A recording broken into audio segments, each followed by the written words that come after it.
listening to Range Minded from Independence Indoor Shooting. This is episode 19, where we talk with our resident safe expert, Old Man Rob. He's been selling safes for almost 20 years, so he knows a thing or two about safely storing your firearms and protecting them against disaster and keeping them out of the hands of people who shouldn't have access to them. If you've just bought your first firearm or you have a collection and you need to keep them protected, this episode is for you. Also, don't forget to subscribe to us on Apple Podcasts, Stitcher, Google Podcasts, pretty much anywhere you get your podcasts. And while you're at it, if you could, leave us a review. We always appreciate the feedback. As always, thanks for listening, and we hope you enjoy episode 19 of Range Minded, the safe way to store your guns with Old Man Rob. Hello, and welcome to another episode of Range Minded from Independence Indoor Shooting. I'll say good morning, but you may not be listening in morning time. That's okay. We'll say good morning anyway. Good day, eh? With Steve Zimmerman and myself, Mark Long. Ricky-free episode again. Yeah. This is episode 19. We're talking about safe storage. We do have a special guest. We do. Somebody really important to the store. Yeah. I only know him as Old Man Rob.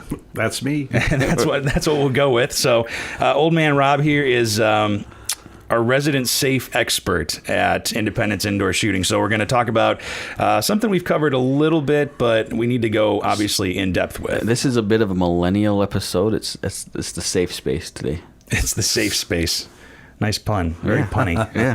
Yeah. We're talking about safes, safe storage, securing your firearms at home, maybe in the car, and you know, it's important because the last thing you want is somebody to get your firearms, access to your firearms that shouldn't be, whether that's children or burglars or even just an irresponsible person maybe at your home. Unauthorized users. Any unauthorized users. That's what we want to try to keep away from. So, Old Man Rob. Yes. Or do you want to be called Remington Rob? No, old man. Old Man Rob? Well, I was going to say, too, Steve is not the oldest person on the podcast this time. Yeah. I'm always the youngest. And I'm the second oldest that works here next to... Is Perkins older than you? Yeah, by 3 months older than me. My goodness. He looks younger, though. It's all good. I would hold on to those 3 months. See, I'm the youngest person on the podcast, so I always have to deal with being the baby. So how did you get it? Tell us about how you got involved here at Independence Indoor Shooting and how you kind of became the resident safe expert. Well, when I came here, I was working at a store on Fairview Avenue, and... that shall remain nameless? Yes. And one of the customers comes in and says, "Hey, you got to see this huge shooting range you're building." And I said, "Well, where's it at?" And he kind of told me, so I drove around over here and I saw it being built. And they were just doing the walls. And I'd come by about every 2 weeks. And then I came in and I walked into this office right here. And I looked on the floor and there was an artificial pile of puke. What? Artificial throw up on the floor. Yeah, I had some gag, I guess you'd call Gag it. gifts. Yeah, or gags. Yeah, it's some fake puke I had on the floor. People would walk by before we opened. Yeah, and I turned around, "You guys taking applications?" And Steve looked at me and goes, "Not for you, but you can go online if you want." And I got home and I told my wife, I said, "If they hire me, I'm going to fit right into that place." And he does fit right in. Yeah, I have fun. I've worked literally, I don't know if I'm allowed to say it, Cabela's and Sportsman's and Oh, sure. Cliff's, Buckhorn, Larry's Napa, Argonaut in Modesto, California, Ronin Arms, Modesto, California. My longest was called a place called Barnwood Arms in Ripon, California. We had an indoor range and Liberty and Browning gun safes, and that's how I started learning the safes back in 2000.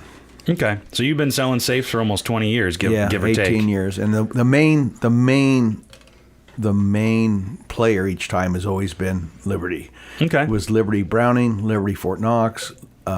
Here it's Liberty Rhino, and we're very fortunate to have Rhino literally a half hour from here because you can sell a safe.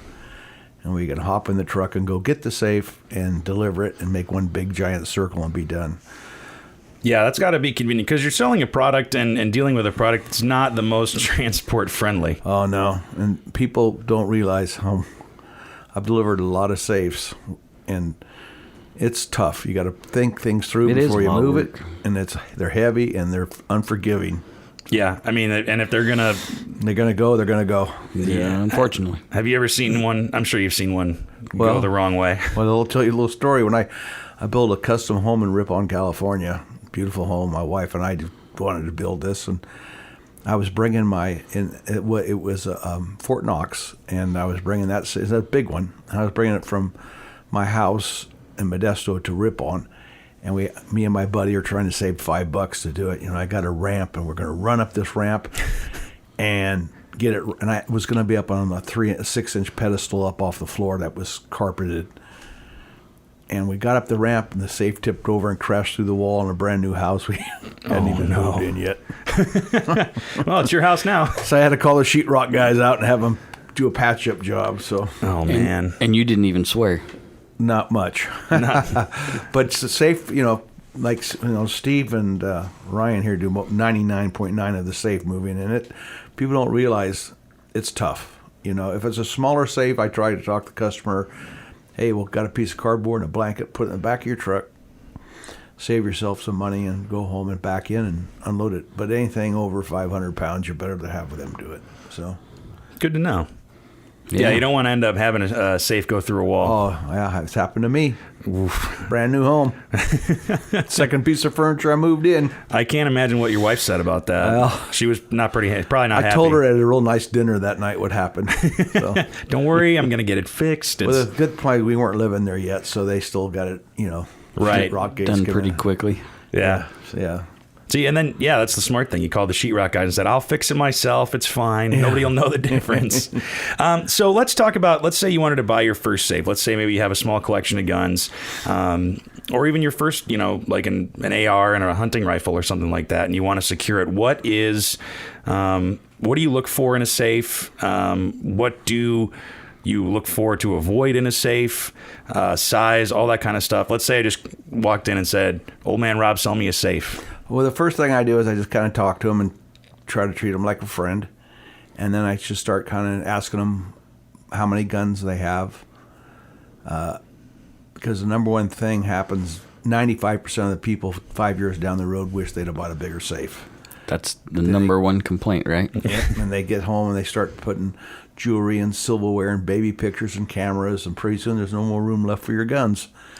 But I see what they can afford, and just kind of go from there and point out the pros and cons of each safe and try to adjust the safe to their needs. And if they live in the county or they live in the city, they live out in Melba, where it's volunteer fire department, you have to have a higher fire rated safe because the house catches fire. It takes a little bit longer for the fire department to get there and put it out. So if you live in the city and you're across the street from a fire hydrant, you can get by with 30-minute rated safe. I recommend a minimum of 60, but there's a lot of them are 30, and there's nothing wrong with the 30, as long as it's you're close to fire protection. But if you're way up in McCall or someplace, and you might want to go with a 2-hour rated safe. Yeah, and that's something I actually didn't think about, is that you have to think about where you're at, where you're located. If you're out in the rural area where it does take some time for emergency folks to get to you, if you, God forbid, you do have a fire, you do need to think about that. Because the average response time is about 5 to 7 minutes after they get the call. So we'll just figure 7 minutes at the worst case scenario. They get the call, usually 5 or 6 minutes has gone by. Now we're at 13 minutes.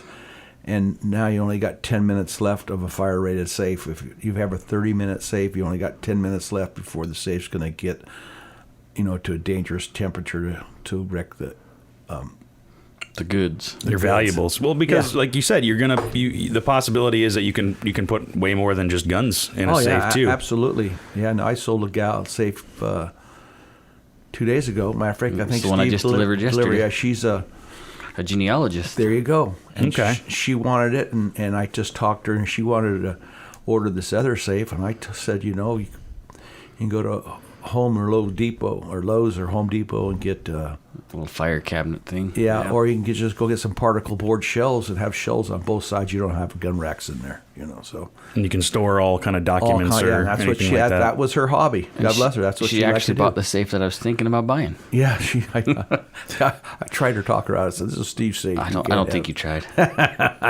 Not hard. Well, and that would be what, your third safe? It might be my third safe. Because there's a case in point right there is buy more safe than you think you need. Yeah, Because, absolutely. Because your collection's gonna grow. Absolutely. I have weapons stashes or caches all over the valley, so Yeah. that's why I have so many safes. We have one of our members, a nice guy, and I don't know if I'm allowed to say his name, so I won't. But he comes in here, and he bought one of these safes, a white marble safe, and I had a big one and I had a little one. I mean, I had the smaller. I had a 23 gun and a 50 gun, and he bought the smaller one. And he came in. Matter of fact, Steve was waiting on him 2 days ago. I said, "How's it going?" He goes, "I wish I'd have bought the bigger one now." Already. And that's less than 2 months ago. So when you're looking at a gun safe, they do have the sizes, 23 gun, 50 gun, Yeah. anything like that. Are those sizes pretty true to form or? No. Okay. They're not. It's like a tent where if you get a 2-man tent, it's really a 1-man tent. And this is for everybody to understand that all safes are made up, if you can kind of visualize, just putting 20 gauge over and unders or 30-30s in them. You put any gun with a scope, any gun with a bolt, that takes up space from the slot next to it. So I tell everybody, if it's a 25 gun safe, you're probably looking at about maybe 15. Really, that 17. big of a difference? Yeah. It all depends what kind of guns you have. That's another question. If you have, a lot of bolt action, long range, 1,000-yard guns, you're gonna lose a lot of space. Yeah, they're a lot bigger. I noticed what's my safe here in the office that I think it's a 25. I don't know what it is, but there's a lot of handguns, but not a lot of long guns. I try to be honest with the customers. I don't say, "Oh, you can fit this in, you can do this." I try to tell them exactly how it's going to work. Making noises. Sorry. I'm sorry, say that again, Rob. Well, I just try to be honest with the customers. I first thing I tell them, I don't work on commission. I'm here just to help you. And, right. I'm not here to upsell you, downsell you, or roundsell you.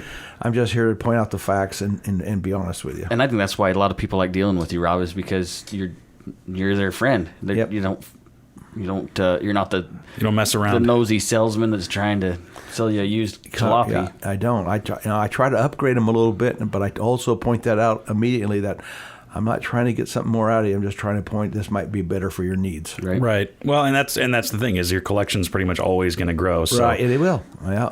that doesn't come from a sales commission standpoint. That comes from That's reality. You're gonna let me introduce you to the long line of people that wish they bought a bigger safe. Yep. So And it is a very long line. That's true. So let's talk about why a safe is more important or better for you than maybe like a gun cabinet or anything like that. For some people, a gun cabinet is enough for their needs. Mm-hmm. But like fire, for example, what advantages does a safe have over just a simple gun cabinet? Well, I talk about that too. I said, when I was young growing up, no comment, Steve.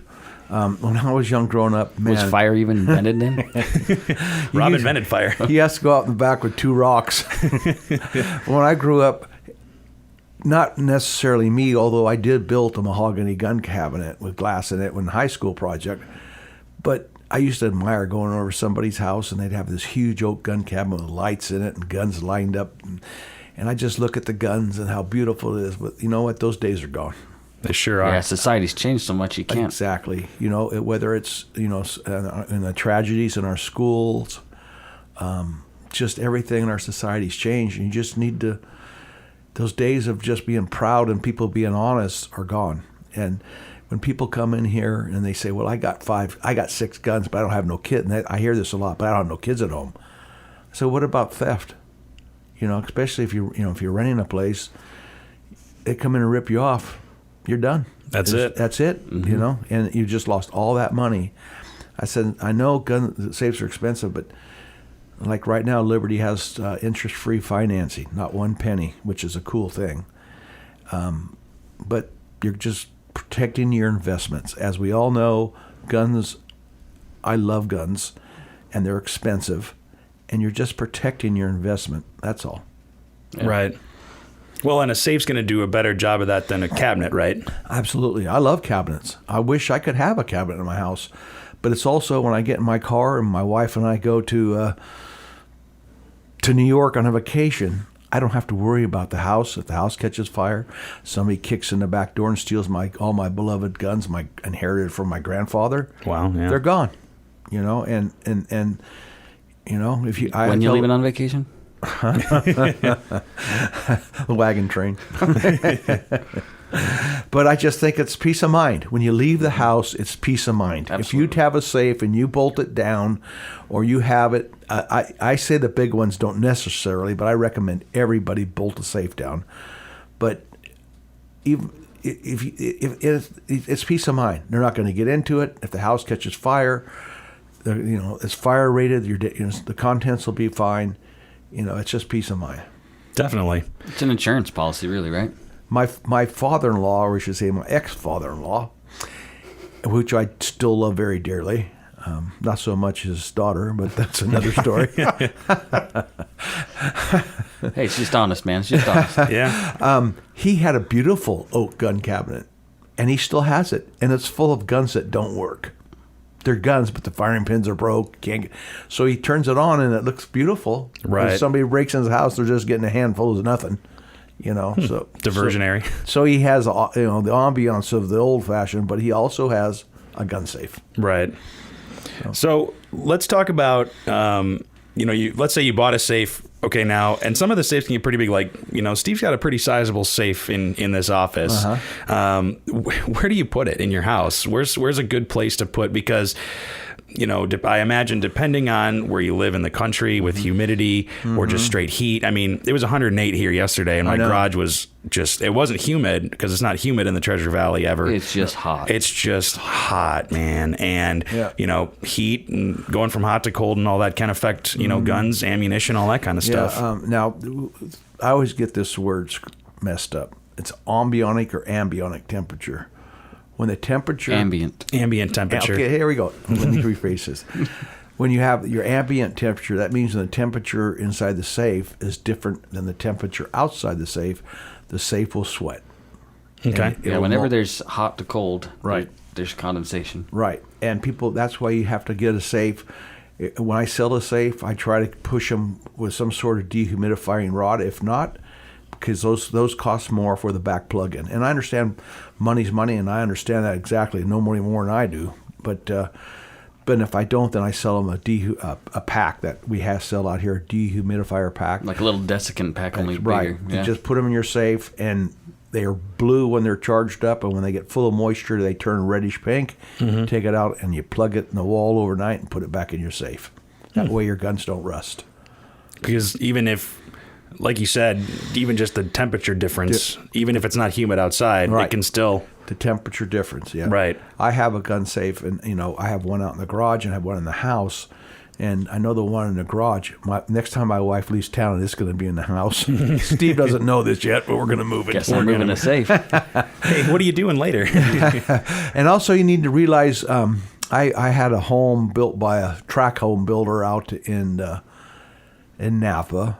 And I put my first safe in the house, and I every time I'd walk by it going down to the hallway, the whole safe would rock, and I had a pheasant on top of it. It would flop around, and I got to looking. Was the pheasant alive, or was it?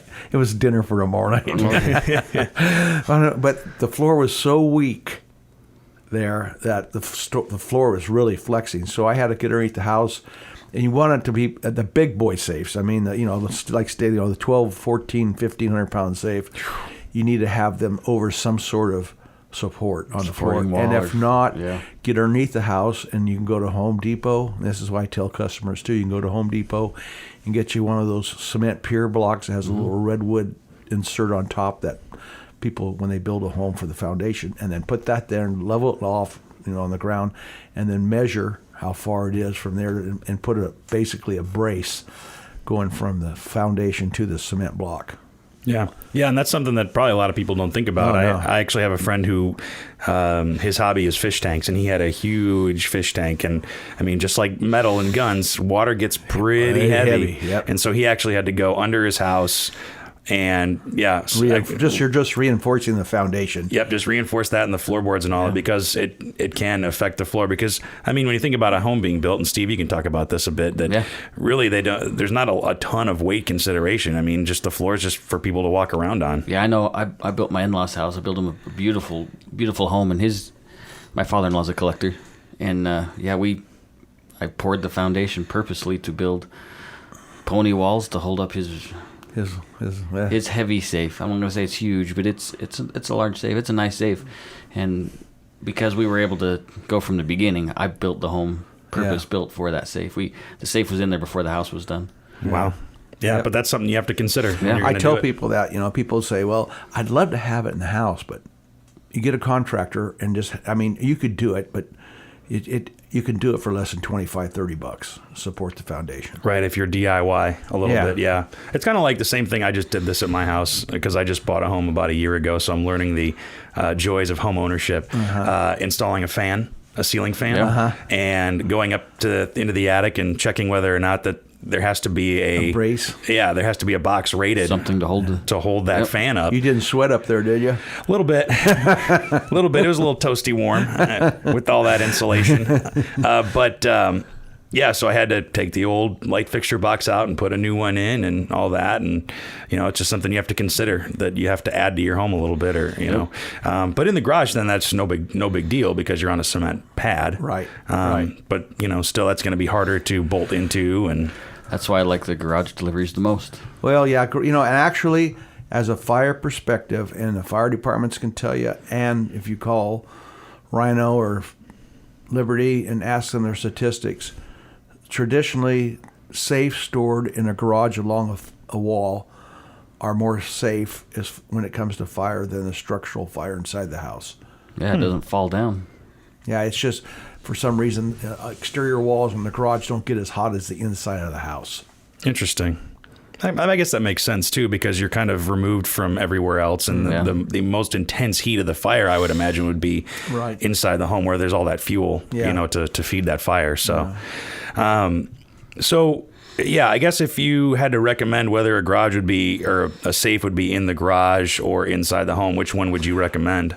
If you walk out and look at our safes here, I order some high-end safes. Mm-hmm. And those aren't garage safes. Those are a piece of furniture in your home. Yeah, some of them are artwork. Some of the stuff we get from Liberty and Rhino, some of those is awesome. We have a Rhino safe out here right now. It's beautiful root beer brown with bronze or brass trim and lock.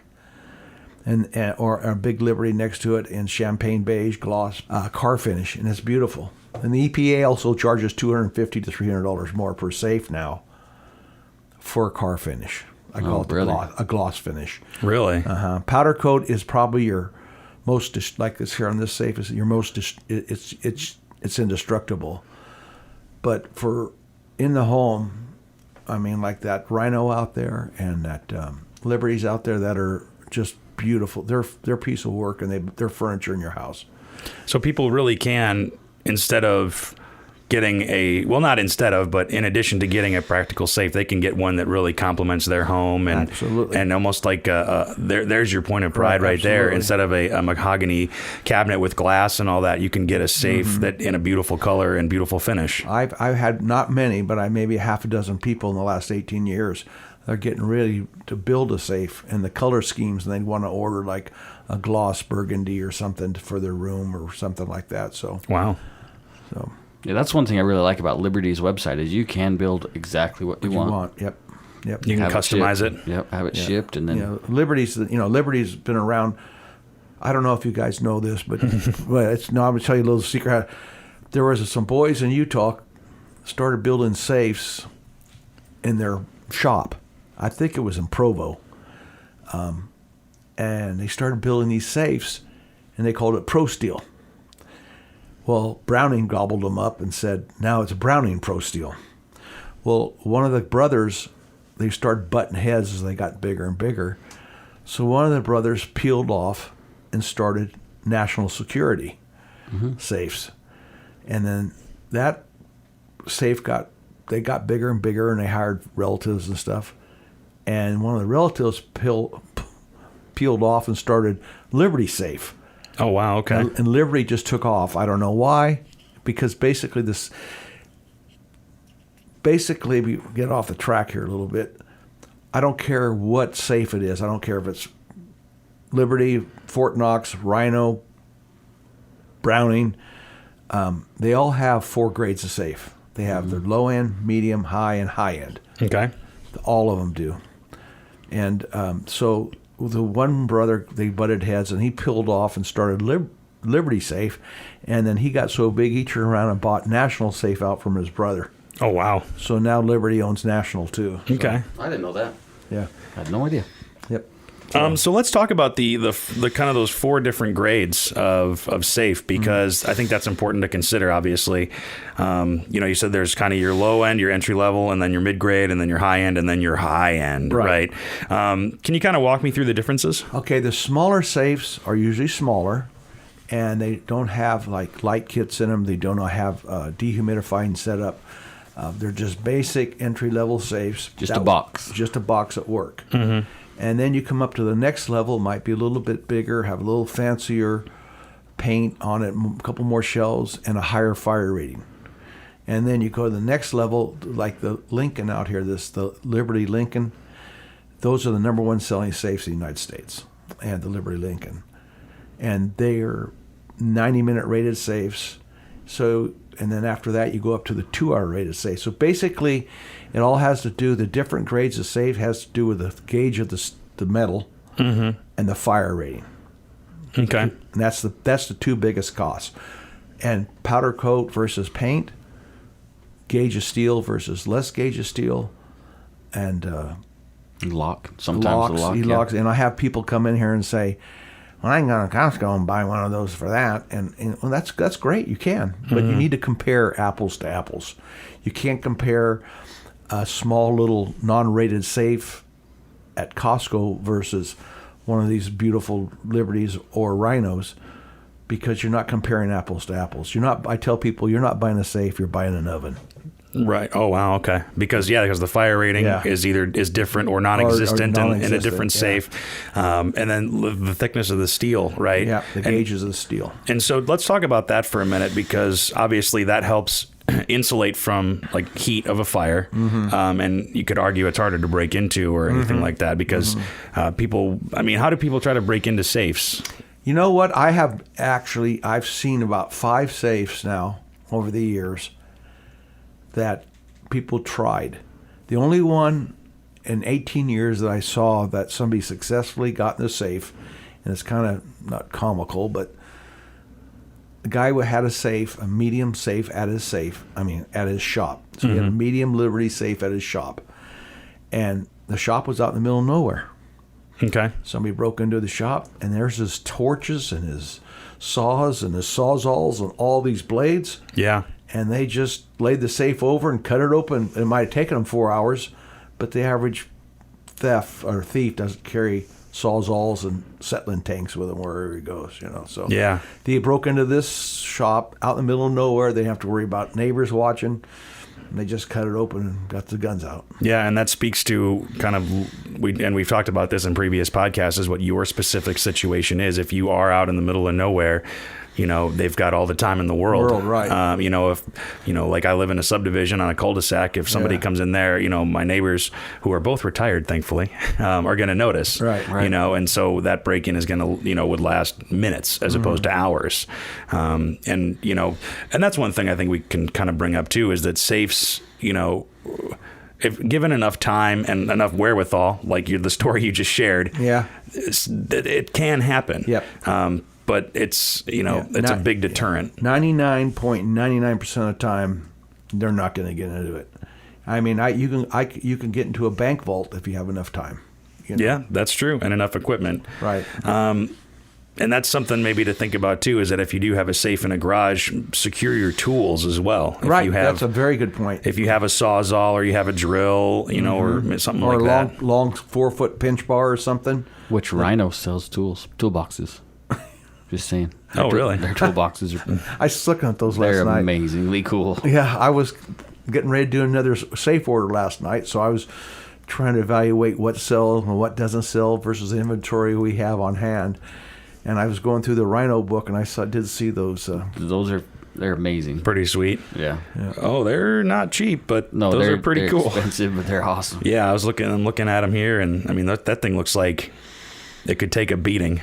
Yeah, they're built to the same standards as their safes. Wow. Yeah. No, and because tools are could be just as much of an investment depending on what you do and what your hobbies are. Well, I haven't told Steve yes, but we've talked about this when I'm thinking about getting a blue Bronco blue, we should say, gun safe, and we got some of these. I just saw them on our receiving Cordova coolers. Cordova, and put a couple by this blue safe, and I bet you it'll be in a week. It'll be gone. I bet. I like those Rhino blue They're Rhino beautiful. safes. They're awesome. First blue safe I ever saw, I go, I don't know. And but it sold. It took about 6 months, but it sold. But I think here with Boise and the blue turf and the blue boys and all the blue stuff. Oh yeah, people go nuts for Boise State stuff. And I think they really do. We put one of those coolers there with the Boise Bronco football logo on it. It'll sell quick. Oh yeah. I put the Bronco logo right on front, and that thing will be gone. Yeah. So let's switch gears a little bit. Let's talk about. We talked about kind of the fire rating and the thickness or whatever. Let's talk about the actual lock. Okay. Because there's biometric locks now, which I'm sure all the rage. There's keypad locks that are electronic. I know, Steve, you on all your safes, I think you have just a combination mechanical lock, right? I have one of each right now. Oh, do you? Yeah. Do you have a biometric? Not a biometric. I have a digital keypad on the safe at home, but on this one here at the office, I have a dial, which I actually like the dial. Some people worry that, you're not going to get it open in time. I can open my safe pretty quick. Yeah. Well, and there's keys and all that kind of stuff too as an option. Can you talk about that a little bit? Maybe what most people go with and locks and stuff like that. Yeah, and the benefits are the goods and the bads and the uglies, I guess. Sure. Yeah. I don't. Truthfully, I don't think now, right this today, there's any benefit either or. When they first came out, I was anti-electronic lock. They were having a lot of, and this is like 15 years ago. Okay. If maybe a little longer. They were having problems with them.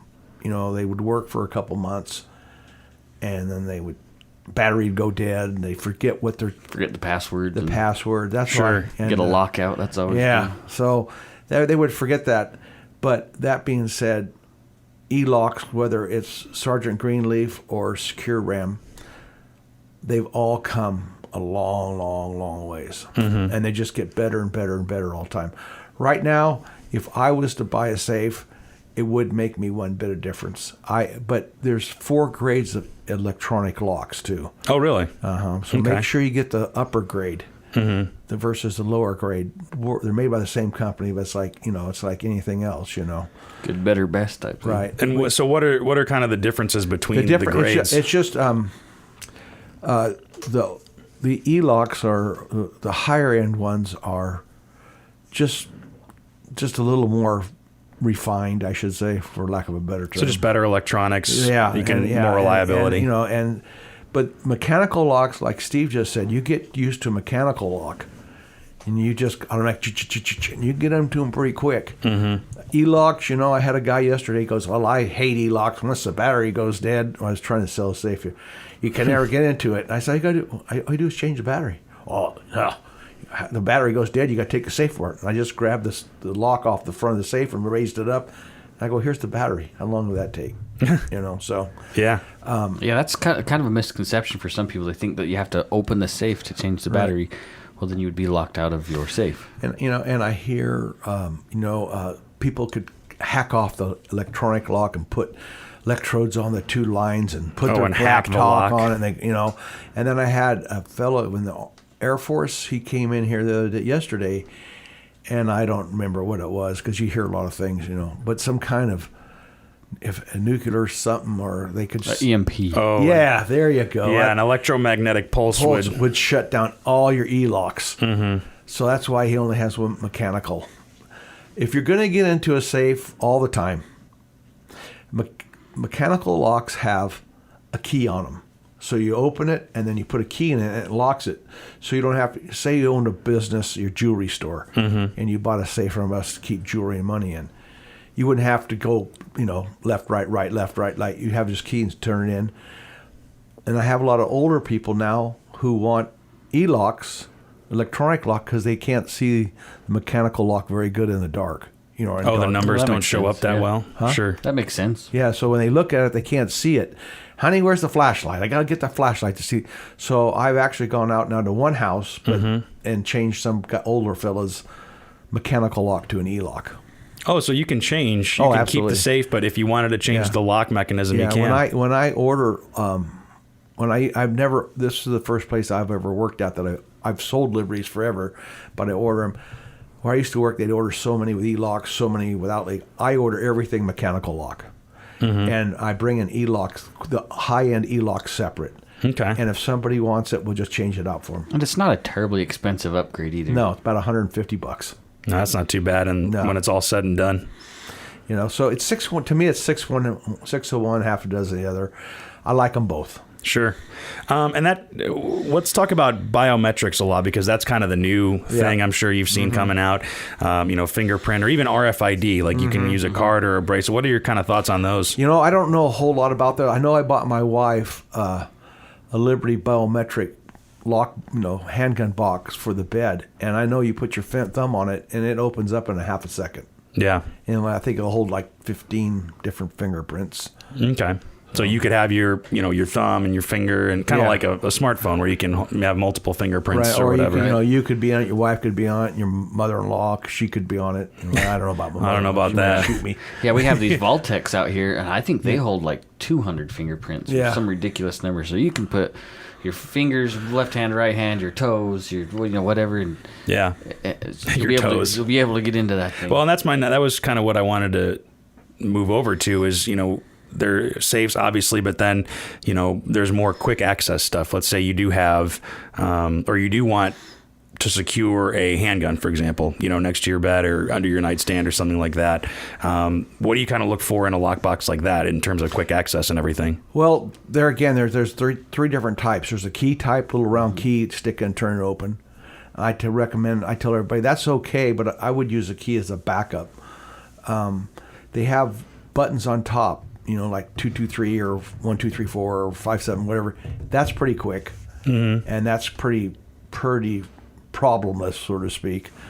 But and then you have the biometrics, and just put your finger on them and they open up. And then a lot of people buy safes, that hold 2 gun, 1 gun, for the next to your bed, because what it's about is if you have kids or if your next door neighbor comes over and your best friend's, it's like your wife's best friend, she's got kids, folks, you cannot have guns laying out.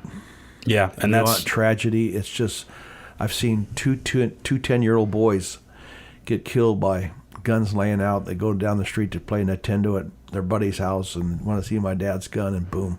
And that's the problem that, I teach my kids, right? Yeah. They'll never touch them. You can't teach your kids friends. Right. Nope. I'll use that from now on in my hunter classes, but that's right. All we're trying to do is stop. That's what I try when I teach, because now it's a law. You have to keep all lock if you have kids around. We're just trying to stop kids from getting killed. And whether it's a lockbox next to your bed, button or key, or safe, it's all about, because kids are kids. I mean, I was a gun freak, man. When I was growing up, if you left a gun laying out, as soon as my dad left the house, I was looking at it. Yeah. Well, and I can't say whether it's worse or better nowadays, but with video games, you learn about guns, I think, at a younger age, or at least, kind of almost interact with it. It's like, oh, it's just like video games or whatever. And then, if you see one lying around, there is a bit of that education, but it's probably better just to not even have one lying around, know. And I remember being a curious kid when your parents aren't home, and, you can get into a lot of trouble real quick. And like you said, tragedy can strike. It happened. I used to be involved in a Little League program. We had about 1,000 kids on our program, and 2 years apart on the same street. Didn't know each other, but on the same street, 2 10-year-old boys. Man. Killed each one. You want to come and see my dad's gun? Next thing you know, you got a 10-year-old on the floor dead. Yeah, that's horrible. It is, absolutely. It's the most ultimate tragedy I think could happen to a parent. And I think that's, something to think about. You have your safe, but maybe you're a concealed carrier and you just put your pistol on the table or something like that, and even just walk away for 5 minutes. I think you need to have a way to secure that firearm. Maybe that's, quick access to you, that your fingerprint or combination or whatever, but is secured and your kids can't mess with it. And there's other people too. Maybe you have a party at your house or something, and somebody brings a boyfriend or somebody's other friend or something like that over, and they notice that you've got a simple gun cabinet, or maybe or nothing. Yeah, you just got a couple cases, cased long guns sitting in your closet or anything like that, and then they tell their friends or something like that, and you can end up with a bunch of guns gone. And that's not even with just guns, like you're saying. People put coin collections or whatever in this. It's the exact same thing. My brother lost my grandpa's coin collection that he'd started when he was a child, just because he didn't secure it, right? And so even people you think are your friends, sometimes they get desperate. Yeah, or their friends' friends. Right. That's a really good point, Steve. Steve's pretty level-headed. He's like, people. People. My head's still round. It's not that level. Basically, just take the temptation away from them. That's all you're doing. Yeah, if the opportunity's not there. Yep. And so, what are your thoughts on concealed kind of storage? Maybe you've seen in-wall safes. Yeah, I understand fully. I've seen bed headboards. Thanks, Steve. Yeah. Bed heads or dead head like me. I've seen headboards. I've seen books. I've seen, they're all great, but I have never really owned one or sold one or really dealt with them. Sure, because I'm thinking in the last episode we were talking about all these gadgets and gizmos in the gun world, and I'm sure you've seen a couple here and there. Secure walls. Yeah, there's one called tactical walls that you put in between the studs, and then there's a mirror that comes in between or whatever. And I was talking about how, at least for quick access stuff, there's at least security through concealment. Where if they don't even know where to look, then they're not even going to worry about it. But that's not necessarily as strong of a safeguard as a full-on safe is. Right. So I think, how do you balance that quick access between, safety? I don't know. There's a lot of options, right? And now it seems like more than ever we get people worried about, zombies and who knows what else. So they want to have quick access to their stuff, but is it really secure? That's the question. Yeah, there's the big balance between it. You're right. Out of sight, out of mind. Right. But again, if my kid knows, this mirror slides out of the way. Check this out.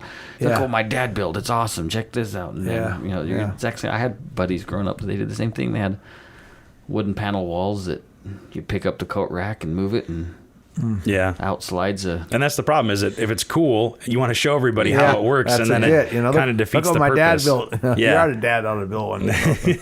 So I guess the takeaway from that is really you just can't go wrong with a safe. No, that peace of mind is really what you're getting with it. That's all it is to me. It's peace of mind for safety of friends.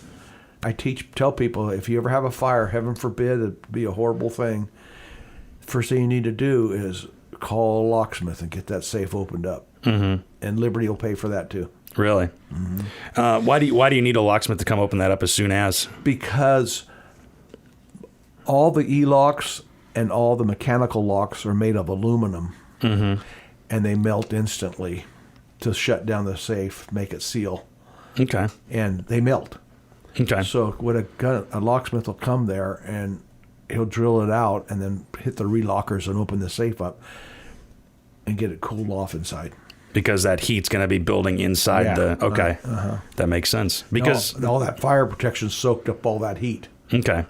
How does the fire protection work? Can you talk about that a little bit? Is it kind of insulated? Yeah, they're insulated. It's fire. Actually, it's just fire sheetrock, but they do layers and that's basically the cost of the safe, between the gauge of the steel. And that's what makes it so damn heavy. Yeah. And the higher rated safe has more layers of sheet. So some of those higher rated safes, you really might have 2 inches of sheetrock, not one chunk, but it'd be like 4 half-inch pieces of sheetrock. Okay. That wrap the whole inside this and the door.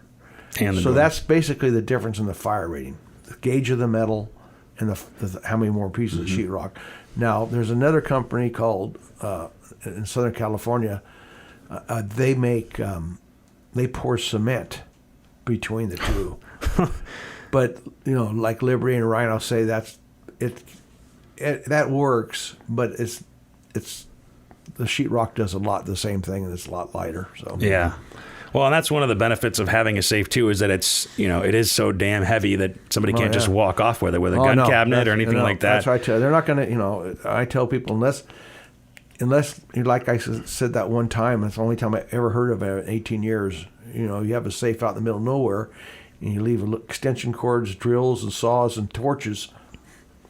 Yeah. That's kind of like that was kind of... I'll take the challenge. Yeah. Hold on beer. Well, that's like that's with lock boxes and quick access, boxes too. You have to secure those, to the wall. Don't secure them to your nightstand, because someone just grabs your nightstand or throws it on the wall or walks off, or depending on how your bed is constructed, your bed frame and everything like that, they could just smash it and walk off with it. And the reality is they can all get in. People can get into anything. With enough time and with enough wherewithal. And the right tools.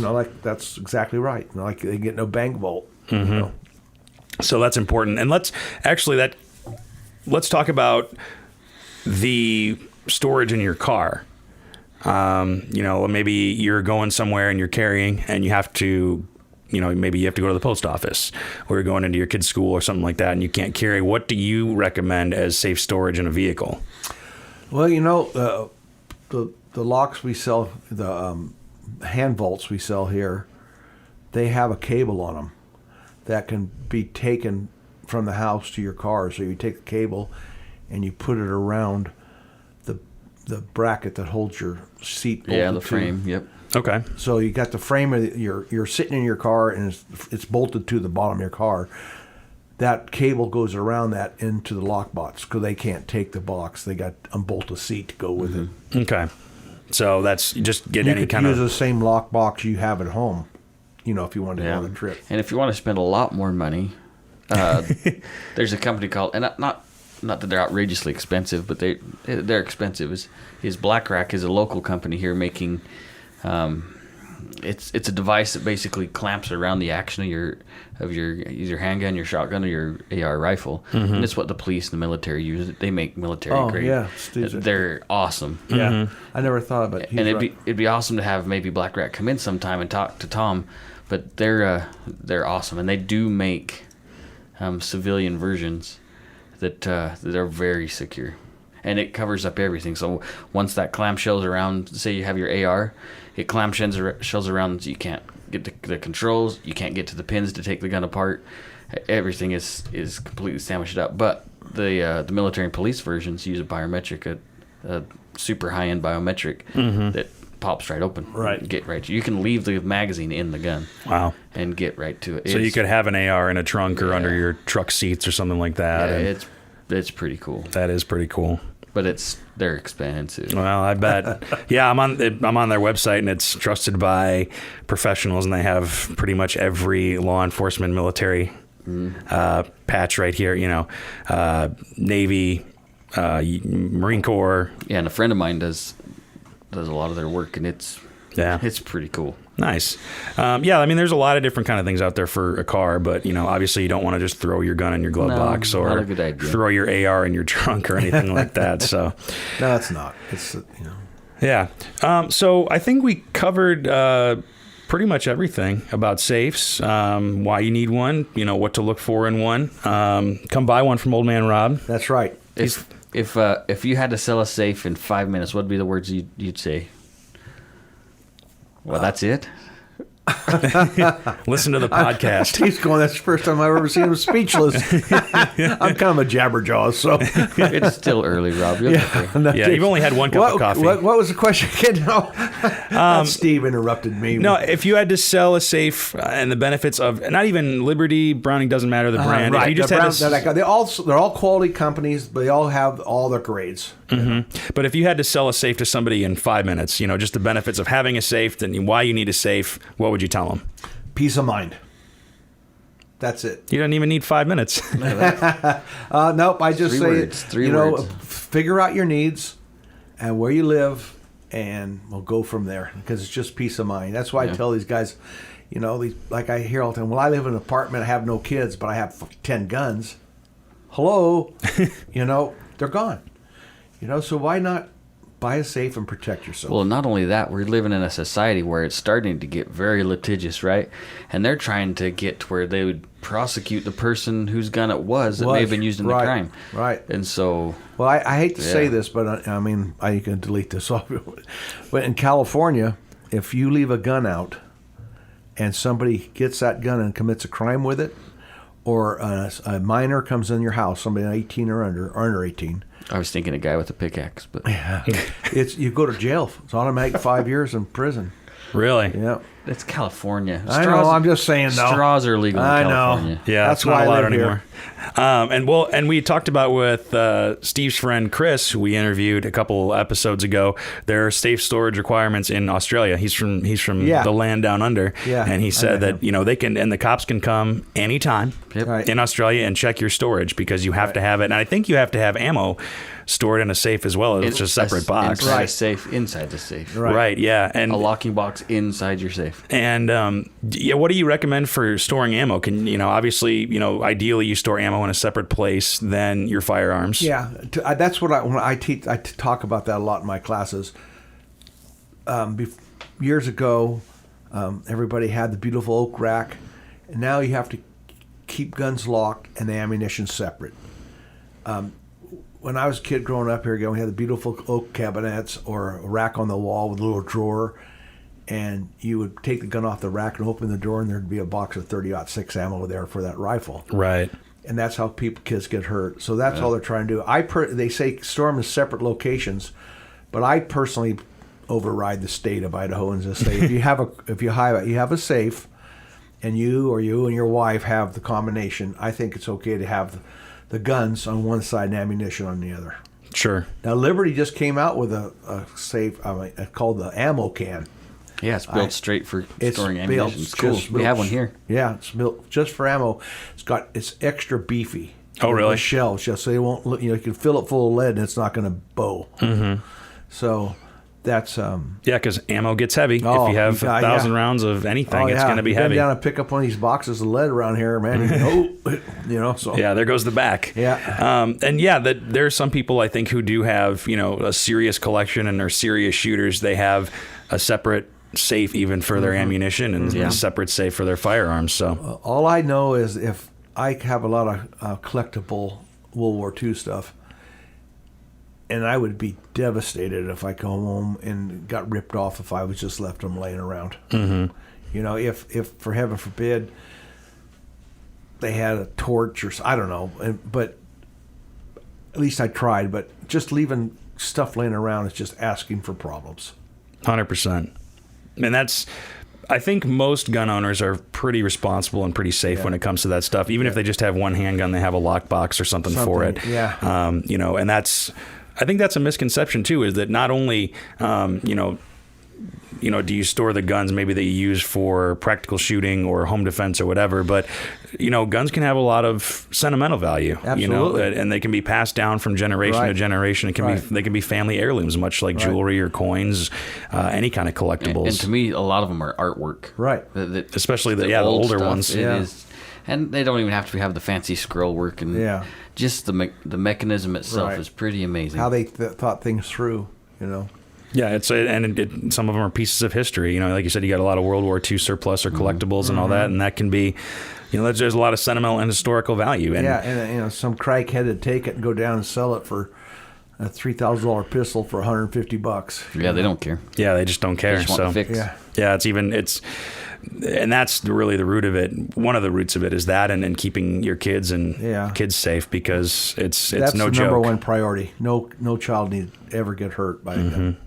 Yeah. So, well, thank you, Old Man Rob. That's me. Come see Old Man Rob. If you've got some time to spare and want to come buy a safe, come talk to Old Man Rob at Independence Indoor Shooting. Yeah. If you have a question, too, maybe you're not in the Treasure Valley, you can send us an email, podcast@iishooting.com, or send us a message on Facebook at Independence Indoor Shooting, and we can forward that on to Rob, and he can get back to you that way. Obviously, a ton of experience, a ton of wisdom about safes and safe storage and all that, so thank you for waking up early. Yeah, you're welcome. If you need need a safe, come talk to Rob, and then I'll drop it off at your house. Yeah, Steve. Yeah, and then you'll see Steve. Yeah, Steve's got the muscles. I got nothing left anymore. I'm too old. The muscles.